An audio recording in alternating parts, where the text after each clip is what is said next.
Baseball. Had some of my 5 of 6 golf lineups did okay actually. Like they were top 30 or 40 in big events, which surprised me that they were without the winner and having 5 of 6s. But not a great weekend, or I didn't play much anything else over the weekend. So Sheets, how'd you do? And then we'll jump into this slate. So for those who recall our video, Lee Hodges was my best bet in that range, and with about 1 hour before lock, I had 40% of him. And I redid my entire build that ended up at 14. Yep. And that included having Lee Hodges in literally every one of my big buy-ins, and he ended up in 0 of them. And that's just the way the cookie crumbles sometimes. Yeah. I had a pretty good week, surprisingly, betting in MMA. Had a couple like big long shot props come in for people who followed it. That was fun. And then, it was kind of a tough week. And then I ended up cashing for $20,000 in a NASCAR event yesterday. What? I didn't even see that. That's incredible. Yeah, in the big one, the 444, I got second. Amazing. Yeah, so that was good. That saved the weekend. Every weekend, you always come out with it. I don't even know about it. Something nuts. So I posted. Yeah. And that was fortunate. Oh, awesome! Because baseball during the last last week or so, I mean, it's just been kind of rough. I got but I cashed like 555 for like the min cash or something like that. But it's I'm ready to improve my results. Let's put it that way. Love it, though. That's pretty great. All right, well, let's pull up your screen and we'll go game by game. But Sheets, congrats. That's a nice way to save the week. And then some. All right, so let's get into it, and we'll go game by game here. It's a nice 9-gamer. There's a lot of different options. I don't feel like there's any like must play pitchers. There's a lot of guys we can talk through, but yeah. So I'll give you. Well, I think it's an interesting slate because you have extreme Colorado chalk in a game that might not play. So that's very, very interesting, and it doesn't start till later, and usually they're pretty patient, they feel like playing, but according to Roth, I mean, this has got like legit postponement risk, and when you pull up all the sheets and the projections and stuff, I mean, they rate to be just extremely strong. So it's going to be an interesting decision of what you do, because you're going to have other kind of high upside spots earlier in the card that you might want to play. So it's and the other thing I will mention is that my concept for this breakdown is really, with respect to pitching, is literally what you want to do. In other words, if you want to pay up for hitting, there's one complete different way to go. And if you don't care too much about paying up for hitting, there's like other pitchers you could play. I don't know if you could do both. I don't know if you could do both. So it'll be interesting choices, I think.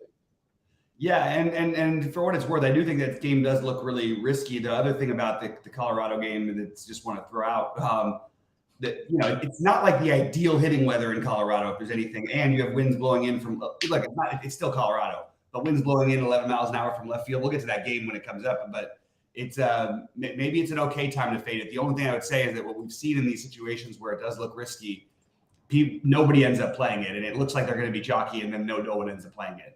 Sort of like the Atlanta was it Friday or Thursday?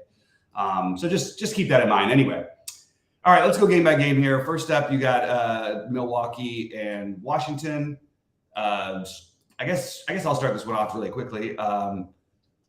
Corbin Burns is 10-2. It's an expensive price against a team that doesn't strike out that much, but it should subdue his ownership a little bit. I think he's completely viable as a pivot off of some guys. Some guys are going to be a little bit chalkier. And I think Milwaukee is not a team that I love stacking in general, but this is a decent spot. It's 83 degrees. It's in Washington and decent hitters park. They've got a 5 implied total.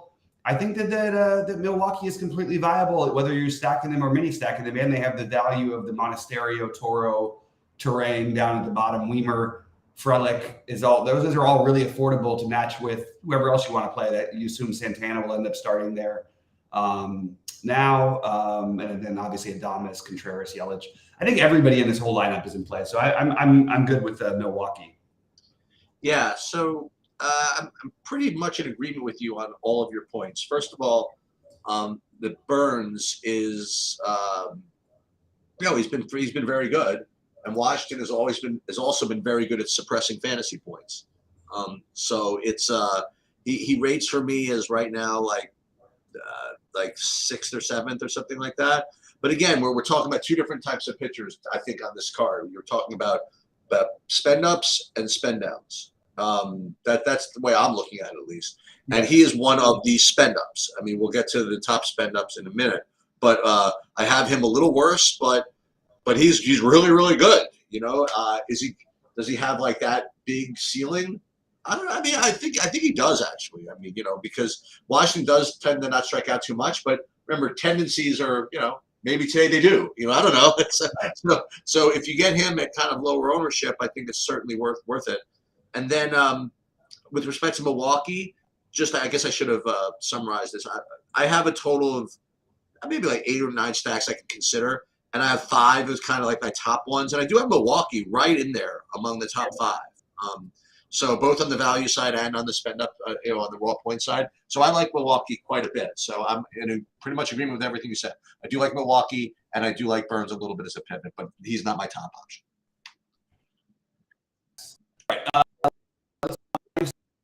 Next one, and yeah. So Glass now is you know, for me is the top spend up. I mean, I presume he's the top. He's the most expensive as well. I mean, the Yankees are just a freaking strikeout machine right now, you know, and Glass now is a pretty good strikeout generator. So I think he's extremely strong. And if you play him, you know, it becomes more difficult to play San Diego spend ups. It becomes more difficult to play Atlanta spend ups and maybe some Houston guys or whatever. But he certainly rates to be a very, very strong play. It's just a question of whether you want to spend up to do it. Herman is one of a bunch of, I don't say a bunch, but some like 7K-ish type guys that are sort of in play, but I have him rated a little bit lower than some of the others. I have him 6th or 7th top pitcher or so, but I just have some better options. But listen, in MME, I'll have him in here.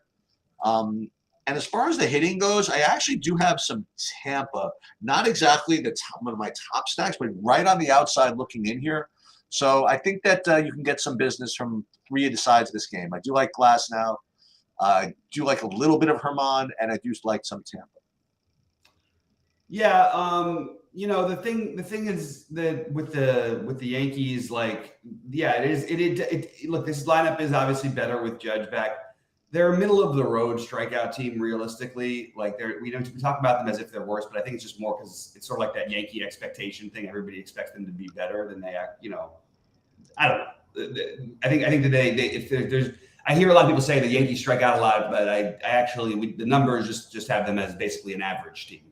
Glasnow is really good, so I don't think there's anything to worry about too much taking a shot there. I actually think that you can make an argument for Herman on the other side against Tampa Bay, who is a really high strikeout team against righties. So I think both these pitchers are in play, and I don't have either of them as priorities. That's where I'm at. I like the pivots off of Glasnow better than I think I like Glasnow today, just because of the ownership. And not so much for the hitting here. Huh?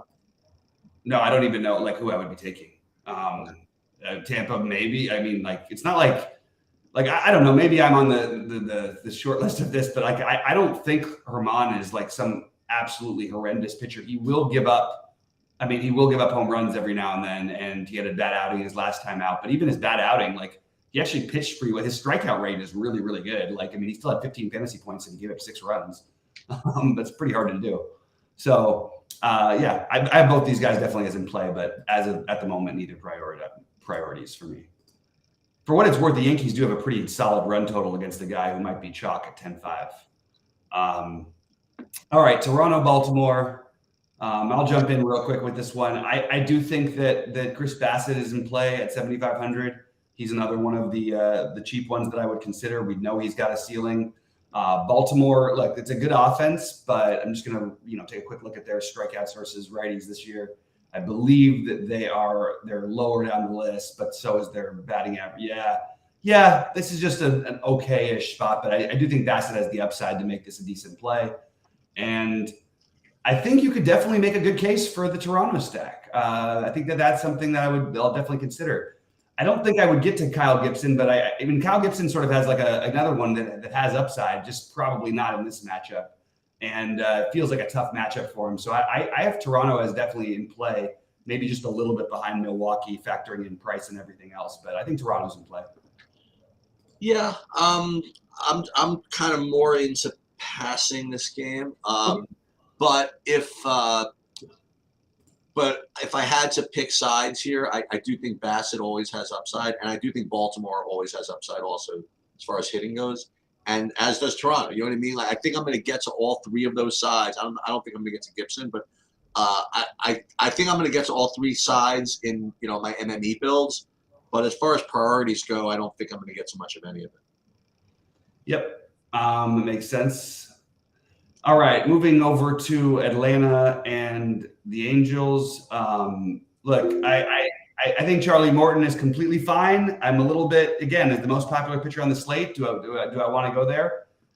Maybe. The Angels have a pretty high strikeout rate. If you did, I don't know if you could saw the Matt Chapman thing when Shohei's first at bat in Toronto. He had a home run off of Gausman, and Matt Chapman was screaming, "Why are we pitching to this guy? He's the only guy on their team who could hit." I just thought that was kind of funny. So Charlie Morton, taking on the fact that most of the rest of these guys, look, they're high strikeout. They're not a great lineup in general, and I think he's totally reasonable. I also think the Braves are a really good stack. The problem is, like, just want to point out, Canning's strikeout rate has been incredible lately, and I don't think it would be the craziest thing in the world to include him into your mix. He's not obviously a priority of any kind for me. But I don't think getting some Canning is a bad idea, and I think that it makes even more sense to just go ahead and stack Atlanta if you can find a way to. And that will be my goal, is to try to find a way to stack Atlanta as often is. Yeah. So here's the thing with the Morton. I do I'm rated really really high, and when I'm looking at it, I the whole thing just seems kind of fishy to me. The other thing I would mention is that the Angels have like some new guys, and I don't know exactly who's playing. Yeah.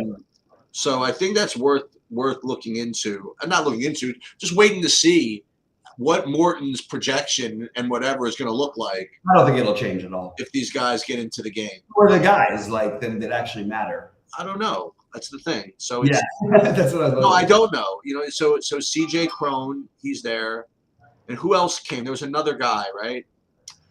Nobody who would change anything to me, but okay. No, I don't.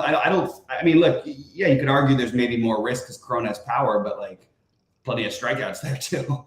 Yeah, I mean, I didn't.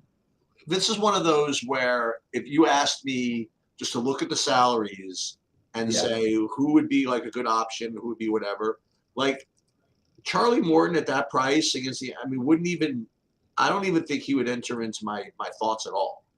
And then when I run the projections or whatever it is, I guess the data supports it. I guess he looks like a great play, but I don't know about this. The thing I do know about is the other thing you mentioned is that Atlanta has like a team total of like 100 every game, right? So they're going to be, people are going to build some lineups to play them.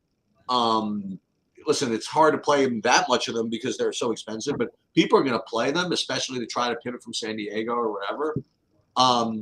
And the Griffin Canning, I mean, you mentioned he has a good strikeout rate recently. I mean, not only that, but I mean, he's got, one that has to do with the other, but he pitched 120 freaking pitches against the Yankees. I remember this a couple of starts ago. Yeah.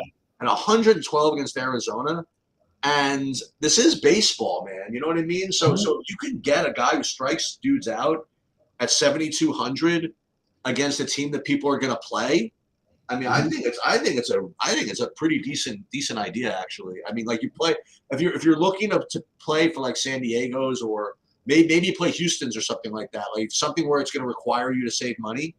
I think you could do worse than pair Canning with some of these other guys.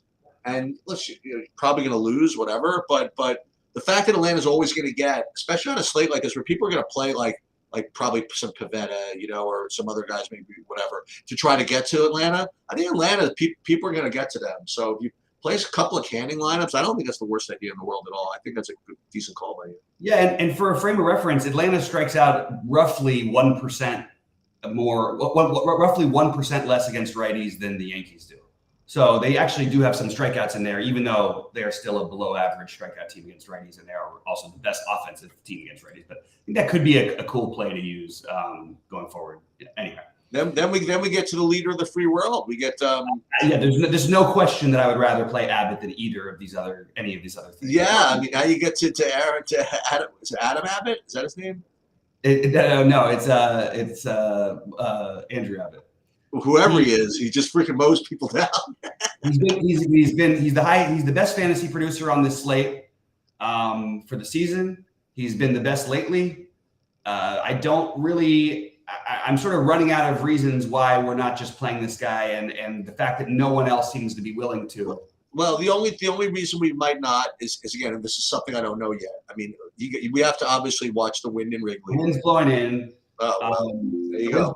From the problem is the wind's blowing in from right field. Whatever. It matters because he's going to be facing a bunch of righties, which is it's going to suppress home runs and things like that to right field, not to left field, which is where more likely the righties would hit the ball. And it is a tough offense for what it's worth.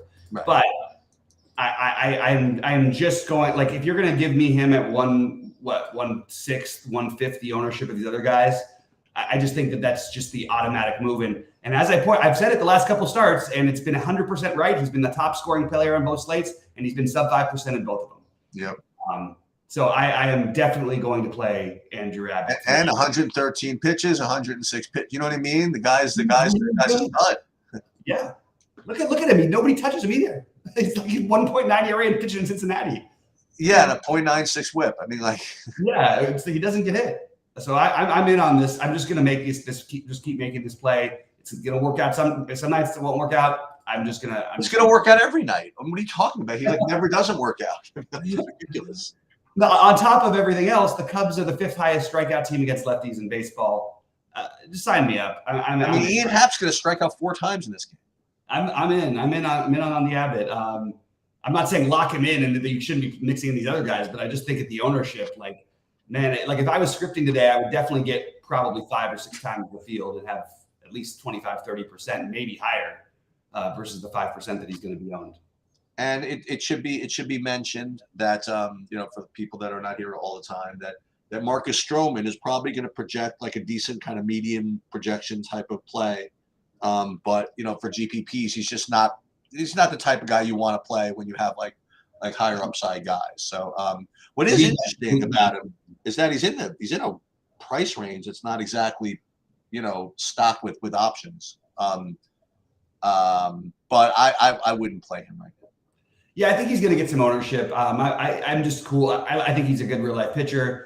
Outside of him throwing the occasional complete game, I'm not gonna generally try to target him for DFS. But certainly don't fault anybody else if they want to. It's just not my favorite thing to do. Yeah. So this is going to be and then in this next game, I think this is going to be the obvious spot. You know what I mean? If you don't play San Diego, is to just go play Houston. And they're going to be pretty popular. They're going to project really well, and that's pretty much it. I mean, you kind of hope that if you play Houston, that San Diego plays, I guess, otherwise, or that they're projecting to play. Otherwise, I think Houston's going to get pounded here. Nonetheless, I do like them. They have obviously base stealing upside to go with everything else in this spot, and I do like them. On the other side of the plate, not this, but the other side of the dugout, I guess. I do have Cleveland as like an okay value piece, but not like that great. But I think Houston is one of the premier spots on this. Yeah, it's hard. Syndergaard is definitely broken. I'm very happy the Dodgers got rid of him. Too bad. I always liked him as a guy, but just has never been the same. And what you get also with Syndergaard pitching, the problem is you have a lot of guys you're going to spend up. But this guy, I mean, they're going to run if they get on base. You could end up with like 4 stolen bases here, and even if the offense doesn't go crazy, they're just going to run on him. I mean, basically, I guess 1 through 4 will probably run. Jokes will probably run, and McCormick would probably. So six players that would be likely to run, maybe 5. But either way, that's plenty. So whether you're using Houston as a stack or a mini stack, I certainly think that they're viable. And like you said, I think this is going to be the natural pivot from the other game. And I didn't get to any Cleveland myself, but I definitely like the Houston thing, whether it's a full stack, whether it's a one-off, whether it's a mini stack, anything. I think that Houston is very, very solid. All right. Now we have the weather game sheets. So we can't talk about what we're going to do with the weather because it's too early in the day, but there are flood warnings. There's also like if there was no weather at all, Seth Lugo would be on my list of guys I considered. I've just watched Colorado just be so awful all year long. It would be hard for me to just completely cross out a guy who's 6,600 because there's a couple guys in that price range that make some sense. Anyway, San Diego would make a ton of sense. But again, look, the 11 miles an hour wind blowing in from left. It's not 90 degrees at 78. Still pretty nice, 50% humidity. It's still good hitting weather. But it's not but still, with 11 mile an hour winds blowing in from left, and the weather concerns, maybe I certainly wouldn't at the moment do anything but stack or fade. But the problem is I don't want to stack a team that's this popular. So I think that it's probably just a fade for me, and hope it doesn't go well. And the good news is we've got our guy Gomber out there, who every time he pitches, everybody wants to stack against him, and hasn't worked in months. So at least we got that going for us too. If we don't want to play this game, and that would be my goal, is to try to stay away from it. If I did play anything, I would play Colorado, honestly. That's the one way you can get different with San Diego stacks. Colorado is going to be low owned today, and you can definitely play them. Yeah, because I think Lugo's actually going to get some ownership if this game goes.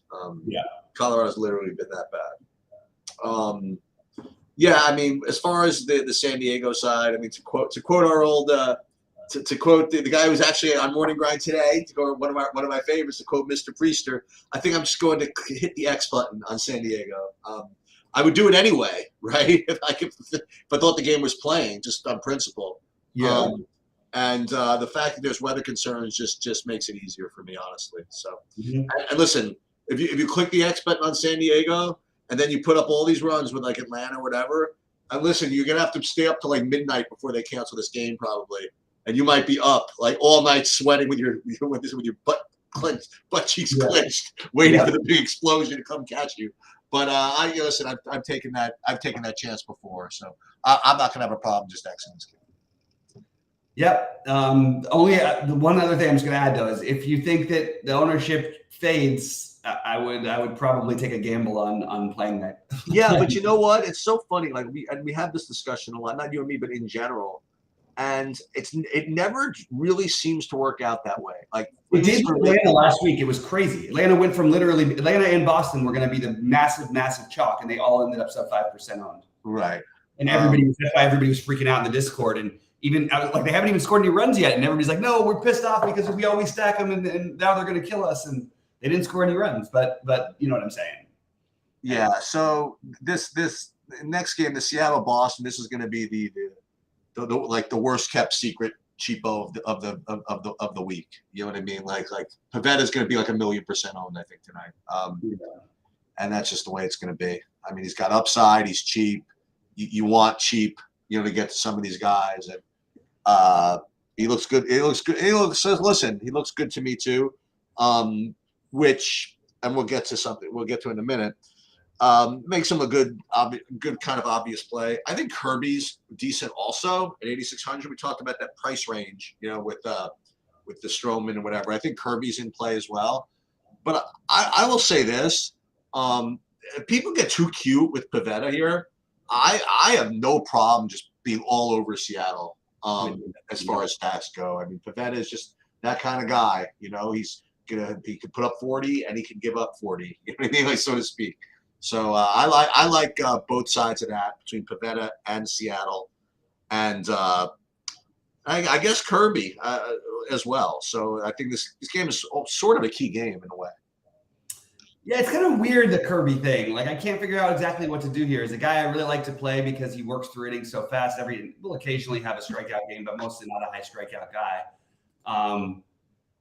I'll tell you what, I'm just going to point out, if people are really going to play 25, 30%, if it gets to be that point of Pavetta, and you've got a guy in his last 9 starts that hasn't pitched more than 4 innings, and he's pitched less than 3 in 5 of them. Yeah. I don't know what I would tell you. And don't forget, they end up sneaking in an opener like they've done a few times to us, which then will turn the ownership a little bit against him. So it's a little tricky. And that's when he got his 40. When he came 40, right? And the 40 was completely beyond fluky. And what's crazy about him has been the strikeout rate lately, and that's what's going to look so appealing. Like he had 13 strikeouts and he faced 20 batters in that game where he, that was Oakland too, also. Yeah, I would be inclined to do a little bit of what you said and maybe get a little bit onto the Seattle thing. And it's not just to pick on Pivetta. One, they're really, really cheap, as they have been, partly because they've underperformed a lot of the season. But I would take some shots with them. I think that Seattle is a really interesting get weird stack, and I'm in on that. Kirby, I don't know what I'm going to do yet, but he's certainly on my list still right now. Unless it's rough because Seattle mostly righties that you want to play. But yeah, listen, you get to play the leader of the free world. Like you get to play Cal Raleigh. You know what I mean? That's always a good thing to be able to do. So yeah, Cal Raleigh. You get Mike Ford, who's super cheap, and yeah, I mean it is going to be a lot of righties for Pivetta. It does make sense on paper why people would play him. Yeah. I just want to point out that also, what is his high for pitches in these games? I'm just going to take a quick look here because I really feel like this feels very much like something. Yeah, his high for pitches is 80. Basically, so he hasn't thrown more than since May 16th. He hasn't thrown more than 80 pitches, and he's thrown as little as 15, as little as 6.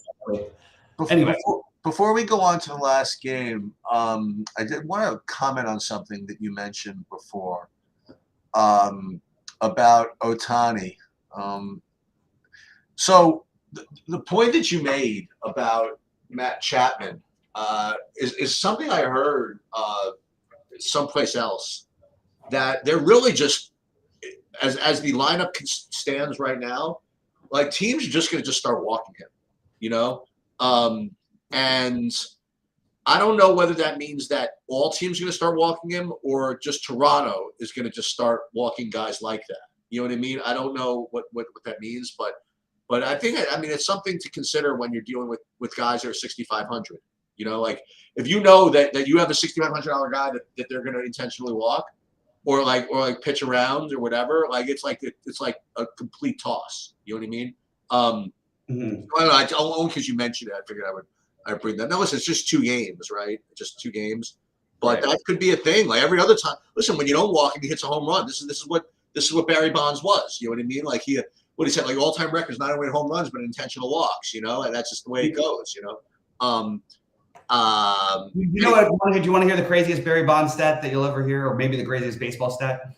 If you went 2 for 5 with a home run every day of the season, okay, so you have 162 home runs, you would still have a lower OPS than Barry Bonds had in 2004. That's great. His on base percentage was 668. Yeah. That's just beyond. How can you? That's crazy. You know what I mean? Yeah. Anyway, all right. So we can move on to. All right. So this game for me is pretty quick. I have nothing here.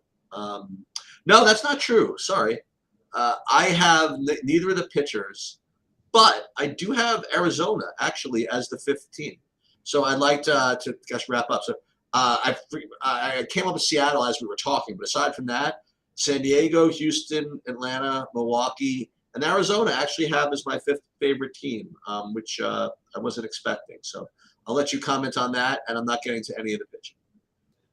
Yeah, I don't have Arizona. I do think both pitchers are viable, but not exciting. I think, look, if we're talking about the cheap spend downs, Nelson should be in consideration with these other guys.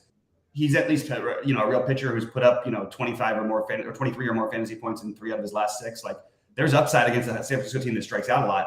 I also think that San Francisco is they're sort of rate for me a little bit like Seattle, like a sneaky stack that I don't think anyone's going to play, and they're affordable. So I'm open to San Francisco, but have other teams that I like better. My sum up of right now is I will probably play in my biggest buy-in. I'm probably going to play a chalky other option with Abbott. Right now, if I had to pick, it probably would be someone like Morton, or maybe Kirby. But I do think that getting a little creative and using some Abbott and Canning is a good way to differentiate on your pitching. Burns, I have ahead of Glass now, just factoring in ownership and everything, and that's really the main thing. I have the spend downs. I have Bassett ahead of the others, but not by much. And I think that of all the way downs, maybe Nelson might even be my favorite. For my stacks, Atlanta I have 1, Houston I have 2. Of course, ignoring the Colorado situation, but I do think that Colorado would probably come in there for me if that game was good to go. And the other team I'm considering is Toronto, and then we mentioned the Milwaukee, Seattle, San Fran, but I do like Atlanta and Houston the best. That's sort of the order. I'll tell you, like Abbott Canning lets you play whatever you want. I think. I don't mean as far as salary goes, but I mean as far as ownership goes. Like you play Abbott Canning, I think that you could even play. I don't know why you'd want to, but I was going to say you could play San Diego Stags. I wouldn't even want to really. But if you play Abbott Canning and like Seattle, I mean, then you're single digit throughout your whole lineup. You know what I mean? You don't even need to do that, I don't think. But I might anyway. We'll just see. Like what happens when Pavetta gets through his 60 pitches and maybe he's not on or whatever it is? Last I heard, the Red Sox bullpen wasn't so hot. So anyway. Yeah, absolutely. I guess that's it. We'll be live at 6, right? Now, again, just for those of you that I keep thinking everybody's here all the time, just go over again like the other stuff you put up. Like you also put up bets of the day also. Yeah, I'll put my bets up. I've got a weird morning. I've got literally 2 meetings with like one an old family friend, one my cousin, and then I've got to go to the hospital to visit a friend. But the general thing that I'll put out is I'll put out my actual lineups. I'll put up my exposures for both by dollar amount and by percentage of ownership. I put out my core plays, and I put out my bets of the day. Let me ask you this: the core plays, bets of the day, are all those premium or all those free? I lost track. Yeah, they're all premium, and if I don't have time to load them on the site, I end up just entering it into the premium channel in our Discord. Because some days that run a little bit tight, like today, I might have to just put it in the Discord. Yeah, when he puts his bets up as well, like we're I haven't really been tracking them, but we actually are partners with an app that helps track your wagers and your biases and stuff. And I know that Bobby's been using it, sometimes. I mean, we're trying to get into the sports betting thing. We're not being aggressive about it. We're just treating it a little more like fun. Like Bobby puts his bets out of the day every. He doesn't bet like zillions on the games. Just for people that are interested in it. But we have a couple of people who like follow what you do and like bet like decent money on these things. So that's I would encourage as much as my MLB has gotten better from our bet tracking system. I'm still significantly better at NBA than I am, and even my MLB, what I've sort of rounded into is mostly betting on over-unders because it's sort of really most of my research is going towards over-unders and what I think anyway. So that's why I'm going to end up leaning that way. And not surprisingly, they've been my most successful bets have been the over-unders. Actually, unders being the most successful one because I don't bet them nearly as often, and they're almost always in Colorado. Unders that I bet. Well, you want to tease a little bit? You want to give? So I would say that right off the bat that as of right now, I think that Colorado would be my favorite under, and I think that my favorite over would probably be. That's actually a tough one. Maybe the Houston game would be my favorite at the moment. Although I think Seattle, even with Kirby on the mound, 7.5 seems a little too low. So that would be another one that stands out. Betting the over. Also, because we like that sneaky Seattle stack that you've got up on your board. I'm gonna give one. I'll give one lean just for the hell of it. I'm gonna go with the Angels money line tonight. So we're gonna We'll give that one out just for fun. I like that. I mean, that you're probably what are you getting, like 2-1 almost, I think. Well, we'll tell you in a second. I think it's 180 plus 180. I'll tell you in a second. And just so you guys know, for those of you just that are not familiar, I mean, I put up stuff for tennis and everything else. So actually it's plus one. I'm getting 180 or the other way to do it is I could take the 1.5 runs at -110.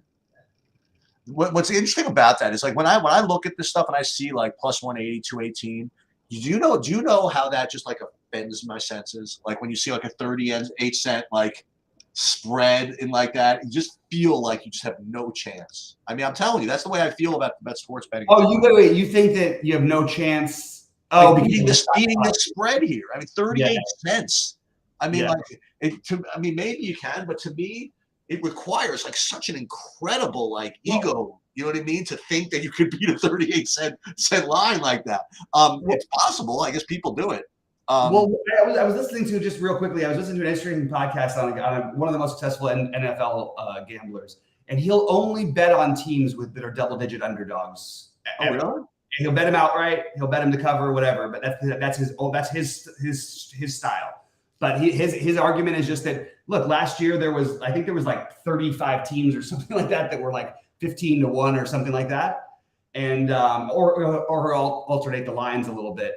And of those teams, I think like 12 of them won the game actually outright. They were like 15-1. Like, 20. Remember we had the 20-point favorites and down to the wire in a couple of those Bills games and things like that. Well, you know what? What's interesting is like one of the things that are in our other product, or this better takes thing that we think about sometimes, is if you're the type of bettor that bets on underdogs, whether it be money, whether it be basketball, whatever, and you bet on teams that are like 9-point underdogs and they win like outright a lot, are you even like, should you not just be betting the money line? If you don't even need the 9 points, why take them?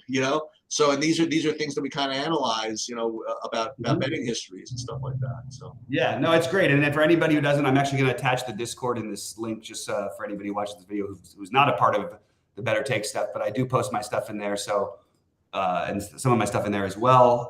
But I'm just going to include you on it. And I would encourage anyone to download the product and use it while it's still free. Yeah. All right. Good luck, everybody. Good luck, Sheets. Have a good day, and I'll see you at 6. Okay. See you at 6.